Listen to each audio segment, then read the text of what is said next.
ভাগ করলা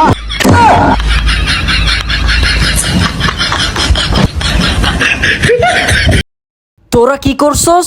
ব্রাজিলের জার্সিতে কুত্তা দিয়ে মোতাইছস, আবার সেই কুত্তারে 7 আপ খাইছস। আজ একটা বিরাট ফাটাফাটি হইব।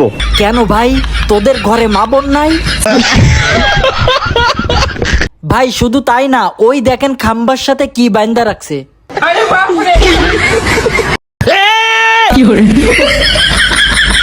ভাই ওরা ব্রাজিলের জার্সিকে ঘু কালার বলে নাক চেপে ধরে। ইতিহাসের পাতায় তোদের পূর্বপুরুষরা ছিল চোর। ম্যারাডোনা সেই চুরি করা সম্পদের অধিকার শুধু ইংল্যান্ডের। শুধুমাত্র তোদের চাপাত জোরে আজও ইংল্যান্ড সেই সম্পদ থেকে বঞ্চিত।